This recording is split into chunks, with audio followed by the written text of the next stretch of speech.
하나님의 말씀은 요한복음 6장 60절로 65절까지 교독을 하시겠습니다.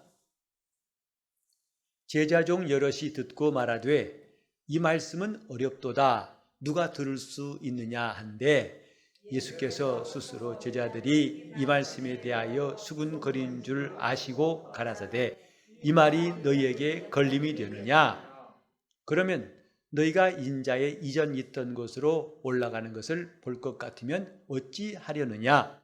살리는 것은 영이니 육은 무익하니라. 내가 너희에게 이른 말이 영이요 생명이라. 그러나 너희 중에 믿지 아니하는 자들이 있느니라 하시니 이는 예수께서 믿지 아니하는 자들이 누구며 자기를 팔 자가 누군지 처음부터 아심이로라. 또 가라사대 이러함으로 전에 너희에게 말하기를 내 아버지께서 오게 하여 주지 아니하시면 누구든지 내게 올 수 없다 하였노라 하시니라. 아멘. 오늘도 하나님 앞에 기쁨으로 예배하는 여러분의 심령에 예수 그리스도의 은혜가 충만하고 날마다 강하고 담대케 하신 역사가 항상 있기를 예수 이름으로 축복합니다. 아멘. 요즘에 뭐니 해도 모든 사람의 공통된 화두는 코로나 바이러스입니다. 뉴스도 또 서로 만나 대화할 때에도 이야기를 빼놓고 하는 것이 과연 있을까 생각합니다. 이 바이러스가 시작된 지가 벌써 반년이 돼갑니다. 이 작은 바이러스, 사람 눈에 안 보이는 바이러스가 얼마나 빨리 퍼지든지 근 6개월 만에 전 세계에 퍼졌습니다. 5대양 6대주에 지구 반대편에 있는 남미도 지금 점점 확산세에 있다고 들었습니다. 잠깐 통계를 보니까 어제까지 전 세계 확진자가 463만 명이라고 합니다. 그리고 사망자가 무려 31만 명. 우리나라 원주시, 세종시의 규모와 비슷합니다. 이 병 때문에, 이 바이러스 때문에 도시 하나가 없어진 겁니다. 그리고 어제 하루 동안만 전 세계에서 3,000명이 넘게 죽었다는 기록을 보고 나왔습니다. 이렇게 빨리 퍼지는 것, 참 전염병이 무섭습니다. 예수의 복음이 이렇게 빨리 퍼졌다면 주님은 아마 이미 오셨을 거예요. 2000년 동안 복음이 전파되기 시작해서 아직까지도 이 복음이 안 되는 곳이 있다고 하는데 이 바이러스는 엄청난 속도로 전 세계를 다 감염시켜버렸지 않습니까? 우리는 비교적 방역을 잘하는 나라가 되어서 사실 우리 가운데 코로나 바이러스를 두려워하는 사람은 그리 많지 않습니다. 하지만 조금 더 눈을 들어보면은 이 바이러스가 공포의 대상이 되는 곳이 여러 군데 있습니다. 심지어 최근에는 어린아이도 괴질, 코로나 바이러스 때문에 나온 괴질이라 이유를 알 수 없는 병 때문에 이미 숨진 아이들도 있더라고요. 죽어갑니다. 그래서 우리는 이런 일을 보면서 죽이는 것, 우리 삶 가운데, 생활 가운데 죽이는 원인이 있구나.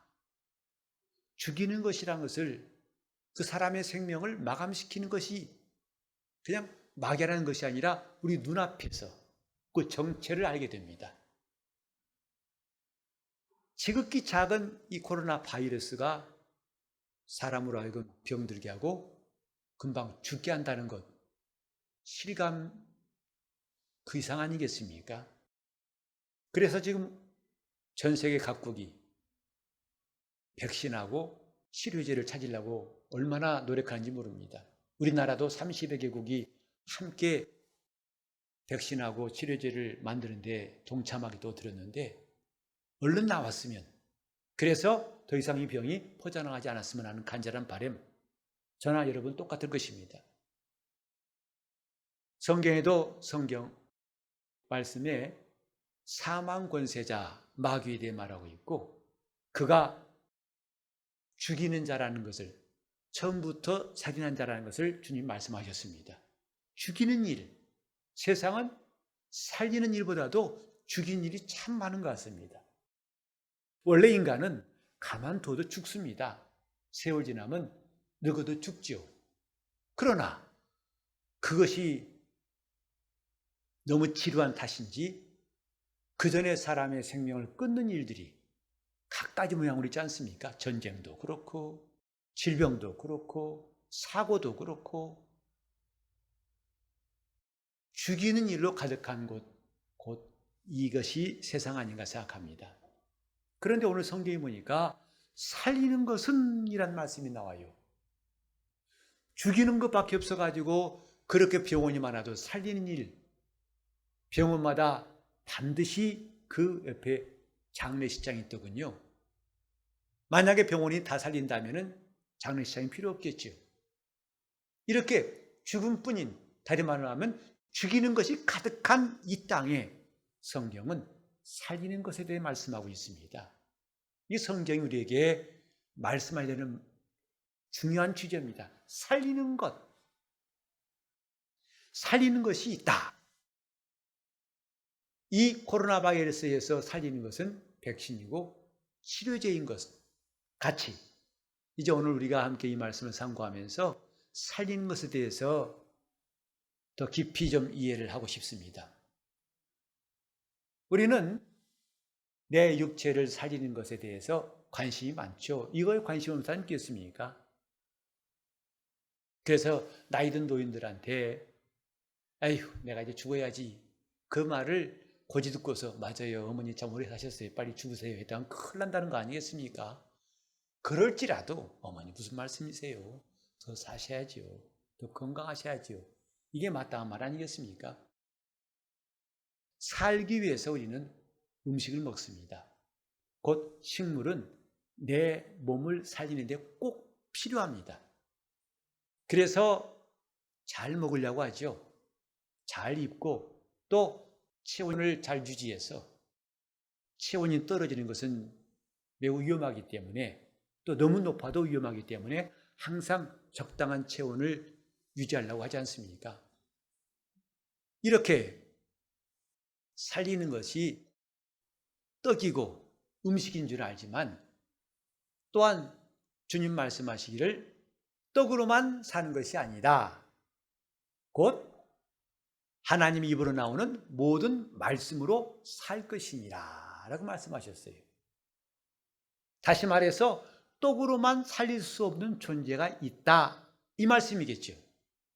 아무리 우리가 잘 먹을지라도 건강을 지켰을지라도 그것으로는 살릴 수 없는 것이 있다.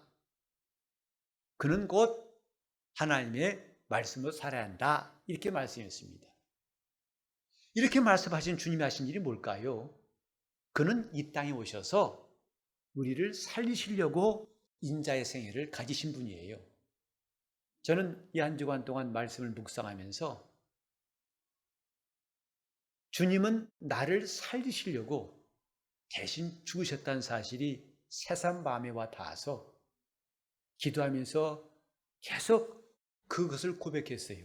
주님은 나를 살리시려고 세상은 죽이는 일밖에 없지만은 주님은 나를 살리시려고 대신 십자가에 죽으셨는데 그 열심, 하나님이 나를 살리시겠다는 것은 많이 노력하신 정도가 아니라 얼마나 극단적으로 노력하셨든지 자기 목숨을 대신 주고서라도 우리를 살리신 것, 이것이 복음의 내용 아니겠습니까?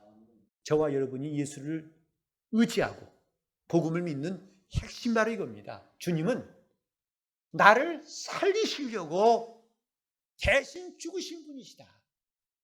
그래서 바울이 담대히 고백했어요. 내가 그리스도와 함께 십자가에 못 박혔나니 그런즉 이제는 내가 산 것이 아니요 내 안에 그리스도께서 사신 것이라. 내 안에 그분이 사신 것이라. 이것이 우리의 생명이라고 지난 시간에 말씀드렸습니다. 주님의 박동으로 사는 이 새로운 생명, 예수께서 우리를 살리신 일은 2000년 전에 그가 십자가에 죽으시고 부활하시면 끝나버린 게 아닙니다. 그가 새 생명을 주신 다음에 계속 우리를 살리시는 역사가 성경에 나와 있습니다. 그것이 뭐냐? 오늘 전하고 싶은 내용. 살리는 것은 영인데 곧 육은 무익하니라. 내가 내게 이른 말이 영이요 생명이라고 말씀했습니다. 다시 말해서 우리 영혼을 살리는 것은 하나님의 말씀이다. 이것을 오늘 이 본문에 말씀하신 것이죠.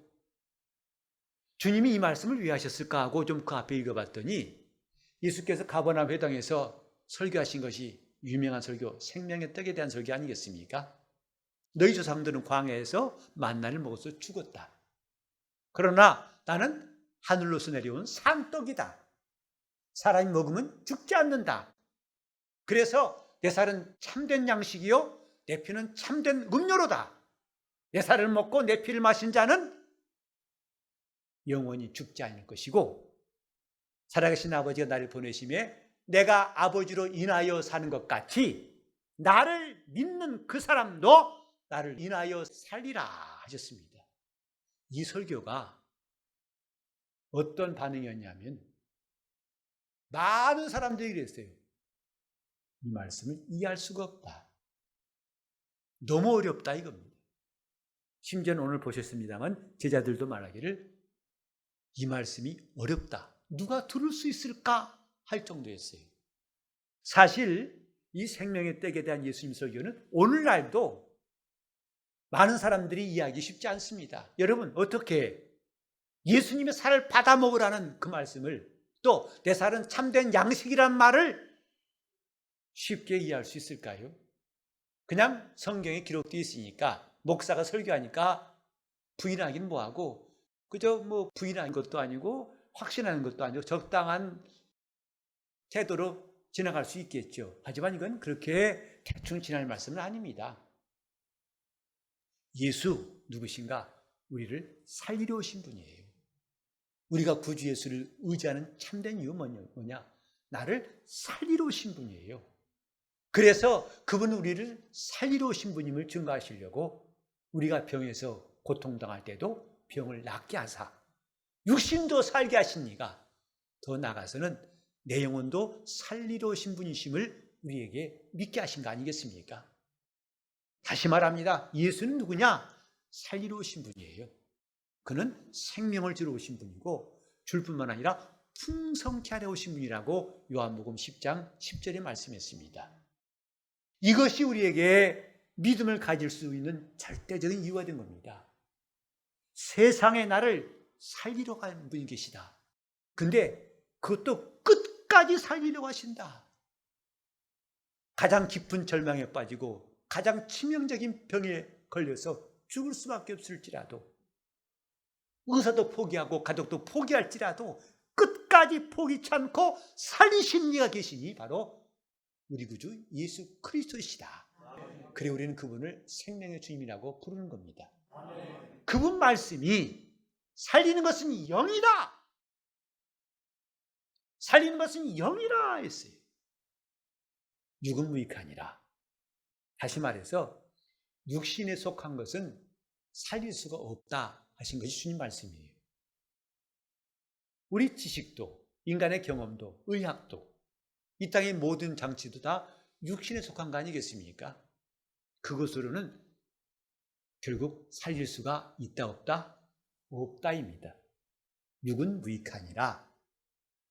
왜? 살리는 것은 영이다 했습니다. 그 영이 뭐냐? 내가 너희에게 이른 말이 영이요 생명이다. 공기를 아무리 많이 마셔도 배부르지 않죠. 음식물이 들어가야만 우리는 배부릅니다. 그리고 우리 정신은 지식이라는 양식이 있어야만이 정신세계가 풍족해지고 배부릅니다. 그처럼 내 영혼도 내 영혼을 배부르게 할 수 있는 양식이 있을 때만 살아나고 만족이 있는 것입니다. 귀는 소리를 듣지 볼 수가 없죠. 눈은 볼 수 있지만은 냄새를 맡을 수가 없습니다. 각각의 기능이 있는 것이지요. 육체의 양식과 영혼의 양식은 다릅니다.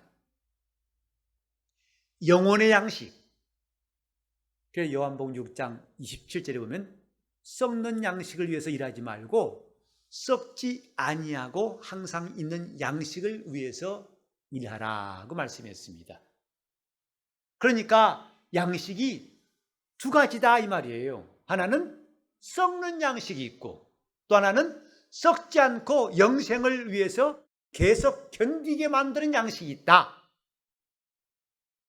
이게 바로 주님이 하신 말씀이죠. 오늘 교회에 오면 여러분 물론 점심 식사는 주일마다 제공합니다. 곧. 그런데 그렇지 않은 교회도 있어요. 예배만 드리고 가는 교회도 많습니다. 그렇다고 해서 교회가 줄 수 있는 것을 다 주지 않았느냐? 그건 아니죠. 교회가 공급할 수 있는 것은 주 예수의 말씀이에요. 그 영혼이 듣고 살아나는 말씀입니다. 그 말씀을 공급하는 것이 우선이고 그 다음에 또 할 수 있으면 육신의 양식도 돕는 것이 참 좋겠지요. 우리가 지금 알거니와 썩는 양식, 아무리 그 양식 가지고는 영혼을 살릴 수가 없어요. 썩지 않은 양식만이. 그래서 제자들이 음식 구하러 마을에 들어갔을 때 주님이 돌아온 그들에게 하신 말씀이 나는 너희가 알지 못하는 양식이 있다 하셨어요. 제자들은 그 말씀을 이해 못했죠. 아직 주님께 식사할 것 드리지 않았는데 무슨 양식?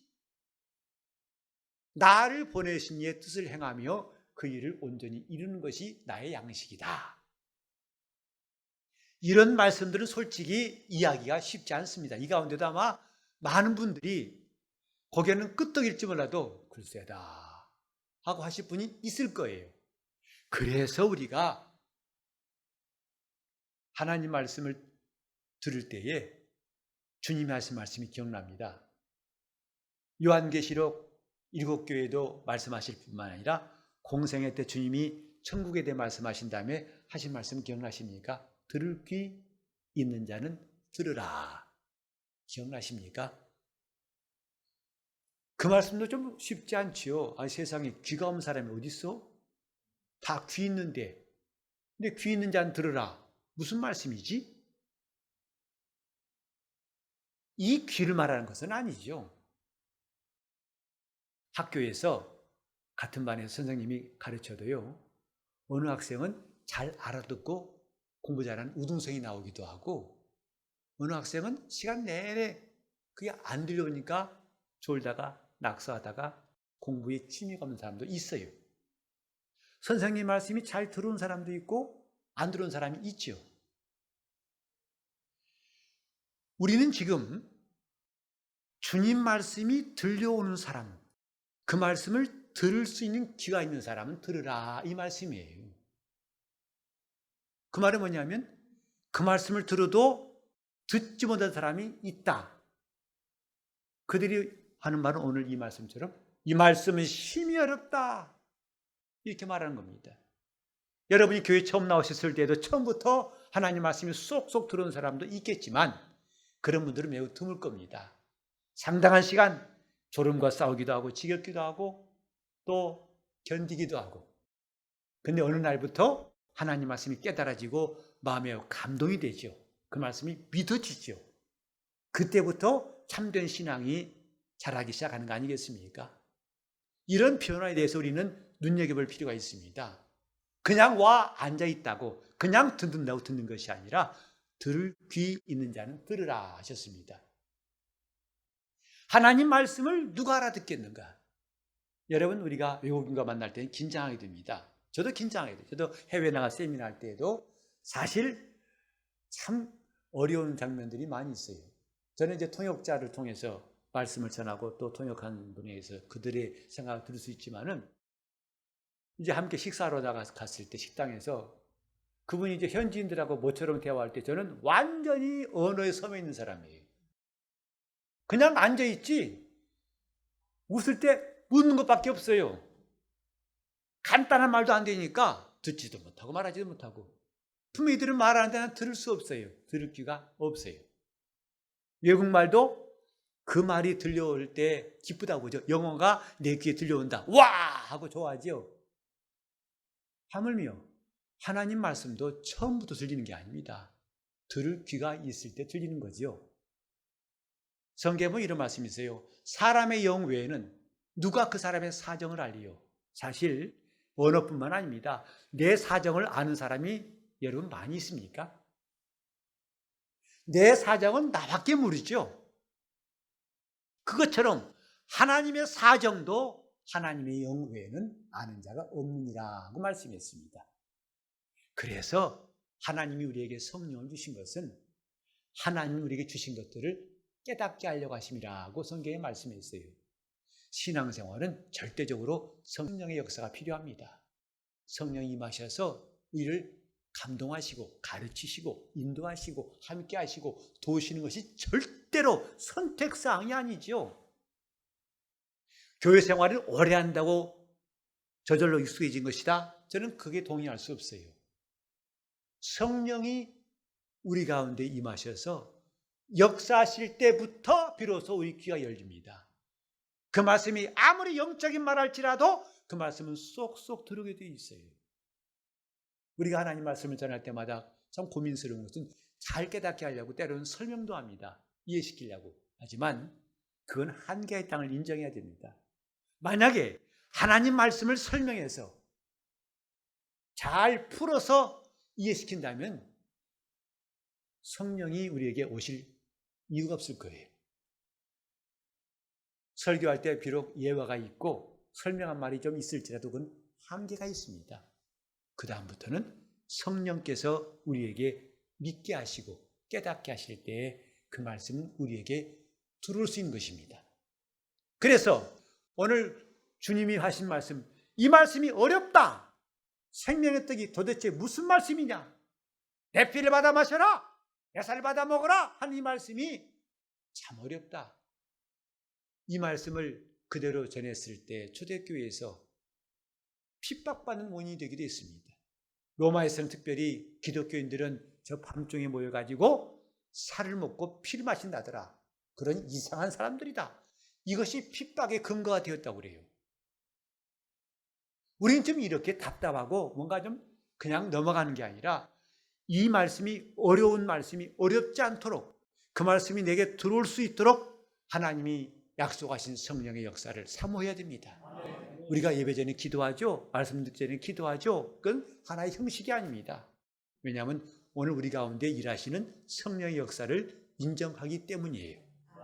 그 말씀이 나를 감동하시고 깨닫게 하시고 믿게 하신 것을 인정하기 때문에 그렇습니다. 그분이 없다면 우리는 이 시간 서로가 각각 외국말한 사람과 똑같아요. 요컨대 주님 말씀은 살리는 건 뭐냐? 영이다. 내가 내게 이른 말이 영이요 생명이라. 여기에 내가 내게 이른 말, 이 말의 헬라어가 바로 그 유명한 레마예요. 내가 내게 이른 레마가 생명이다. 그 말이 살리고 생명을 준다. 교회 생활을 우리가 오랫동안 하면서 빠지기 쉬운 것은 매너리즘, 습관적인 겁니다. 자기 영혼에는 도무지 변화가 없으면서도 그냥 어느새 믿는 것 같고 아는 것 같고 하는 것 같고 이런 자기 스스로의 수렁에 빠지기 참 쉽습니다. 우리는 지금 주님이 우리를 살리시는 역사에 대해 관심을 가질 필요가 있어요. 나를 위해서 십자가에 죽으셨다가 사흘 만에 부활하신 주님, 나를 살리시려고 목숨을 내어주신 그분. 우리는 그분 이전에 하신 일만 기억할 것이 아니라 그분이 지금도 하시는 말씀 살리는 것은 영이다. 곧 하나님 말씀이 우리를 살린다. 하신 말씀에 귀를 기울여야 됩니다. 아멘. 말씀이 나를 살린다. 식물이 내 육신을 살리는 것처럼 말씀은 내 영혼을 살린다. 여기에 우리 마음은 꽂혀야 됩니다. 자, 그러면 말씀이 살린다. 그럼 말씀을 앞에 뒀다고 해서 살까요? 시체 앞에다가 음식물 놓는다고 시체가 집어먹고 살아나지 않습니다. 우리는 지금 말씀이 살린다고 알았다고 해서 나에게 직접 유익이 되지 않습니다. 그 중간 단계가 필요하지요. 그게 뭐냐? 그걸 좀 말하기 전에 저는 잠깐 좀 다른 이야기 해보려고 합니다. 여러분, 웃음? 많이 웃으십니까? 요새는 더더욱 웃을 일이 없죠. 성격상 별로 안 웃는 처지에다가 요즘 같은 때는 웃기가 좀 쑥스러울 때가 많고 웃음이 잘 안 나옵니다. 근데 사실 웃음은 굉장히 중요한 거라고 생각합니다. 사람만 웃을 수 있어요. 물론 강아지도 웃는다고 하던데 저는 솔직히 동의할 수는 없어요. 강아지가 박장대소한 거 봤습니까? 깔깔깔깔깔 웃으면서 좋아한 거 봤습니까? 아마 그런 강아지 나온다면 돈 벌 거예요. TV에 나오느라고. 웃음만. 사람은 미소, 폭소, 또 무슨 심지어는 쏙쏙까지 있죠. 냉소도 있고. 갖가지 웃음을 지을 수 있는 사람이에요. 제가 말해도 어떤 분은 마스크가 안 보이겠지만 웃는 사람도 있고 여러 가지일 수 있어요. 근데 웃음이 참 중요한 게 뭐냐면 운동이 됩니다. 그래서 박장대소하면요, 우리 몸속의 근육의 3분의 1이 운동을 한대요. 그래서 웃음을 정지 상태에서 하는 공짜 운동이란 말로 쓰더라고요. 여러분이 걷지 않아도 운동할 수 있어요. 뭘 통해서? 웃어서. 그래서 미국 스탠퍼드 대학의 윌리엄 프라이라는 교수가 한 말이 있습니다. 사람이 한바탕 크게 웃으면 우리 몸속에 650개의 근육이 있는데 그 중에 231개의 근육이 운동을 한대요. 그냥 웃는 게 아니라 크게 웃으라는 거죠. 그래서 가급적이면은 입을 크게 벌리고 천정을 보면서 소리내어 웃는 웃음을 연습하라고 말합니다. 한번 해볼까요? 이 웃음도 어림도 없어요. 이런 웃음 별로 도움 안 됩니다. 지금 내 몸의 근육이 거의 3분의 1 이상이 움직이고 운동할 수 있는, 가만 앉아있으면서. 그게 웃음이라는 거죠.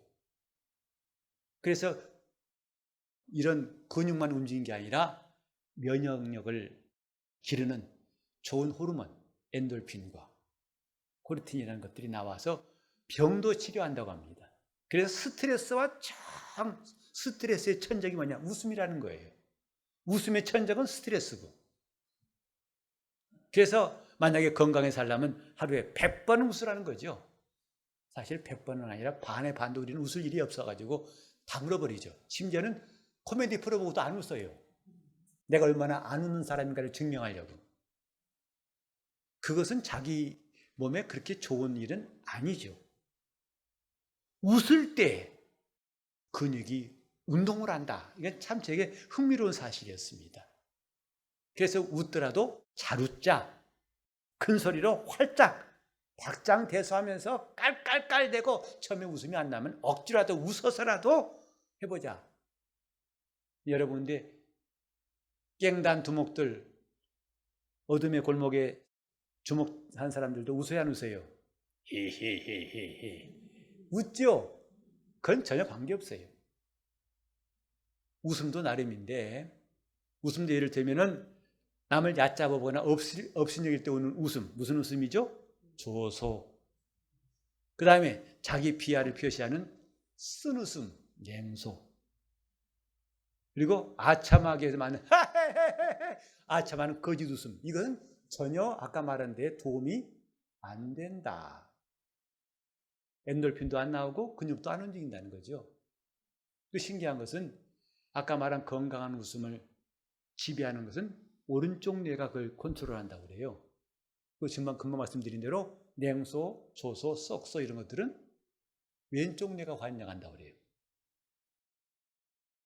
지금 제가 웃음 이야기 너무 길게 했는데 이게 말씀드린 게 뭐냐면 웃으면 근육이 생긴다, 운동한다. 이 사실을 제가 확인하고서 즐거워가지고 찾아봤던 내용이거든요.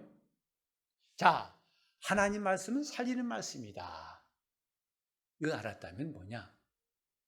우리가 그 말씀을 붙잡고 순종한 게 중요해요. 그러면 마치 육체가 운동하면 근육이 생기는 것처럼 내 영혼도 근력이 생깁니다. 이제 우리 성도들 가운데도 악수할 때, 지금은 좀 어렵습니다만 악수할 때 보면은 아주 힘이 센 분이 있어요. 제가 그래서 속으로 비명지를 댔어요. 어우! 장난이 아니에요. 이게 바로 악력이라고 하죠. 근력, 근육의 힘. 운동을 하면 그것이 눈으로 보이는 게 근육이 생기는 거예요. 저희 집도 21층인데 제가 이사 온 다음부터 전에도 그랬습니다만 걷고자 해서 고의로 걷습니다. 엘리베이터를 쉬게 하고 걷습니다. 그 많을 때는 하루에 4번 걸어요. 보통 2번 걷고. 그것이 나중에 보니까요. 요새 보면 이 장단지에 근육이 생겨서 아주 기뻐요. 힘주면 볼록볼록볼록 움직인 거. 여러분 그 기쁨 아세요? 그 장단지 보고 누가 저보고 할아버지라고 했어요. 이렇게 힘주면 아주 볼록볼록 아주 근육이 생겨 좋습니다. 그것처럼 우리가 하나님 말씀, 살리는 말씀을 가지고 살면 영적인 근력이 생긴다 이 말이죠. 그게 영혼이 강해지는 거예요.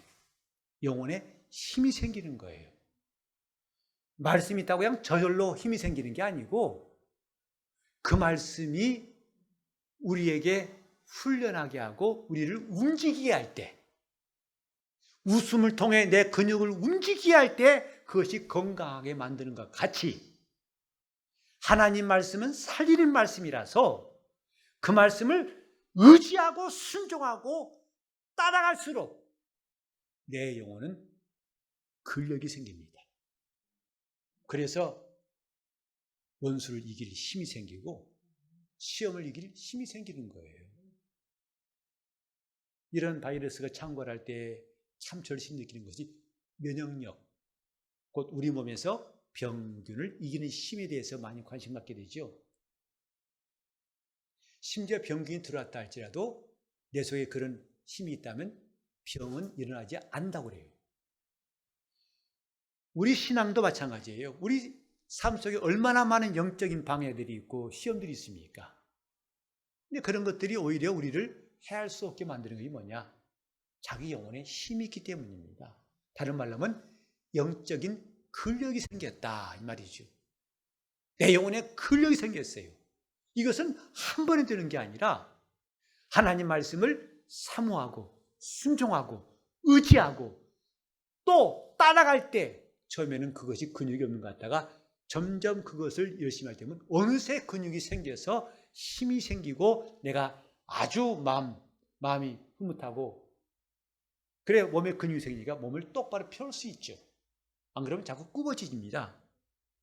자세도 흐트러지죠. 오늘 저와 여러분이 영적 생활한다. 그것은 뭐냐면 살리는 말씀으로 산다. 이것일 것입니다. 그 말씀은 우리를 살리는 힘이 있다. 내가 너에게 이른 말이 영이요 생명이다. 이걸 알았다면 우리는 이제부터 그 말씀 붙잡고 살자. 곧 영혼의 근력을 만들자 이 말이에요. 내 영혼이. 그래서 그럴 때 우리가 안다면 우리는 기도할 때도 더 간절하고 큰 소리로 아니 웃을 때도 기왕 웃을 때는 남들이 좀 실수한 사람처럼 볼지라도 큰 소리로 웃으라는 거 아니겠습니까? 웃다만 사람처럼 하지 말고 웃으려다가 그만 포기한 사람 많이 하고 큰 소리로 웃을수록 좋다는 거예요.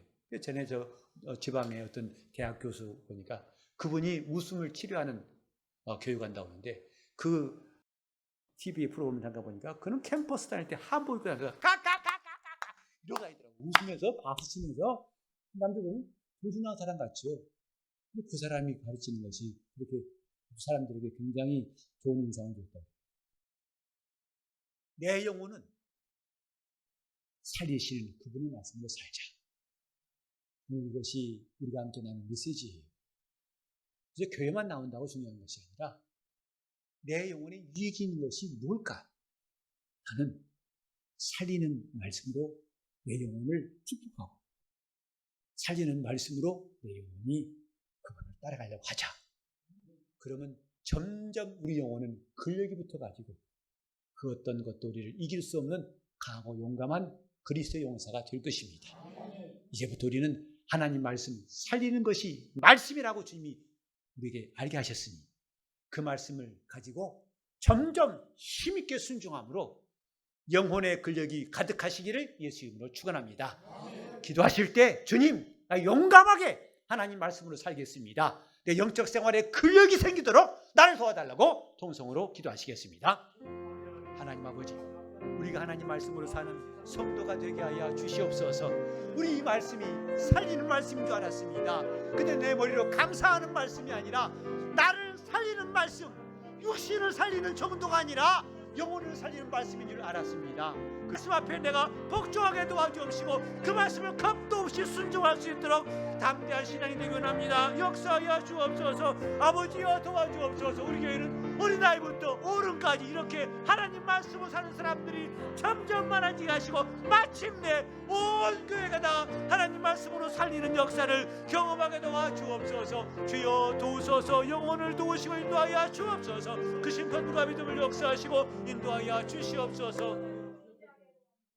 하나님 아버지, 예수 그리스도를 이 땅에 보내신 것 우리를 살리라 하심을 감사합니다.